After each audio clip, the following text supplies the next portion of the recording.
Assalamualaikum warahmatullahi wabarakatuh. Perkenalkan, nama saya Ahmad Yusuf Kusuma. Di sini saya akan membahas mengenai sistem perhitungan biaya untuk produk gabungan. Baik, langsung saja. Yang pertama, pengertian produk gabungan. Produk gabungan atau joint product adalah beberapa produk yang dihasilkan secara simultan atau bersamaan melalui satu rangkaian proses produksi, yang mana produk yang dihasilkan akan mempunyai nilai yang sesuai hasil pemrosesan. Berikut beberapa karakteristik produk gabungan. Antara lain, 1. Produk utama merupakan tujuan utama pengolahan yang dihasilkan produk gabungan. Sementara produk sampingan bukan tujuan utama tetapi tidak dapat dihindarkan. 2. Harga jual produk utama relatif lebih tinggi dari produk sampingan. 3. Dalam pengolahan produk gabungan tidak dapat dihindari untuk tidak menghasilkan produk sampingan. Oke, selanjutnya biaya gabungan dan titik pemisah. Biaya gabungan adalah semua biaya yang timbul dari proses produksi secara simultan atas berbagai produk sampai dengan titik pemisah, yang mana pada titik ini setiap produk secara individual dapat diidentifikasi. Dalam kenyataannya, biaya gabungan tidak dapat dipisahkan. Berikut alasan penting adanya alokasi biaya gabungan untuk masing-masing produk, yaitu yang pertama menentukan nilai persediaan dan besarnya biaya produk untuk pelaporan keuangan eksternal. Yang kedua, menentukan nilai persediaan untuk tujuan asuransi. Yang ketiga, menentukan biaya dari setiap departemen untuk penilaian kinerja eksekutif. Yang keempat, menentukan besarnya kontribusi masing-masing produk gabungan terhadap pendapatan perusahaan. Oke, yang berikutnya akuntansi untuk produk sampingan. Produk sampingan adalah satu atau beberapa jenis produk yang dihasilkan dari proses produksi secara simultan, tetapi nilainya relatif kecil jika dibandingkan dengan produk lain atau produk utama. Berikut pencatatan atas produk sampingan yang dihasilkan perusahaan. Apabila produk sampingan tersebut dikategorikan sebagai produk yang laku dijual, yaitu yang pertama, produk sampingan yang siap dijual setelah dilakukan pemisahan dengan produk utama tanpa pemrosesan lebih lanjut.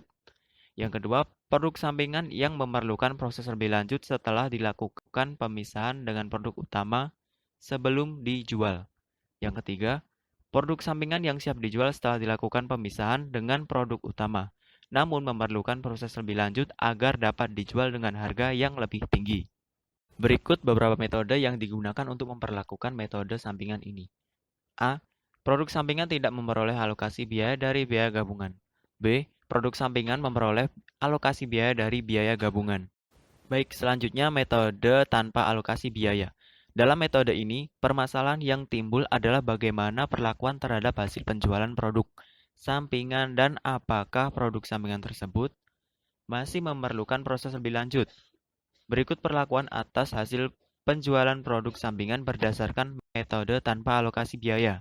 Yang pertama, penambah pendapatan non-operasional. Yang kedua, penambah pendapatan penjualan. Yang ketiga, pengurang beban pokok penjualan. Yang keempat, pengurang biaya produksi. Oke, selanjutnya, metode dengan alokasi biaya. A. Metode biaya pengganti atau replacement cost. Metode ini umumnya digunakan oleh perusahaan yang hasil produk sampingannya digunakan sendiri sebagai bahan atau bahan penolong. Alokasi biaya gabungan ke dalam produk sampingan dicatat dengan mengkredit akun produk dalam proses atau PDP dan mendebitkan persediaan produk sampingan sebesar harga beli atau biaya pengganti yang berlaku di pasar untuk produk sampingan tersebut. B. Metode harga pasar atau pembatalan biaya atau reversal cost method.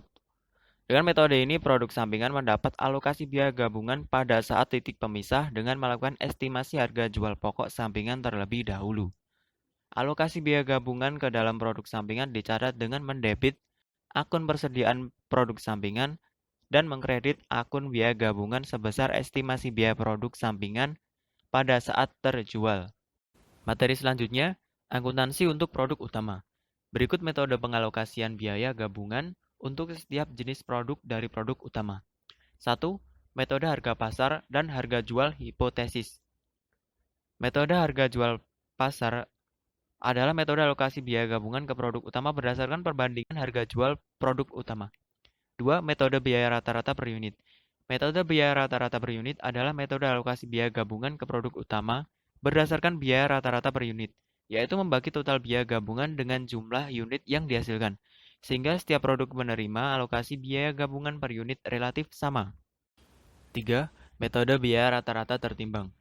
Metode rata-rata tertimbang adalah metode alokasi biaya gabungan ke produk utama dengan cara mengalihkan total biaya gabungan dengan dasar alokasi masing-masing jenis produk dalam bentuk persentase. 4. Metode unit kuantitatif. Metode unit kuantitatif adalah metode alokasi biaya gabungan ke produk utama berdasarkan perbandingan unit gabungan yang dihasilkan, yang mana jumlah unit produk digunakan sebagai dasar untuk mengalokasikan biaya gabungan. Nah, sekian pemaparan materi dari saya. Kurang lebihnya mohon maaf. Wassalamualaikum warahmatullahi wabarakatuh.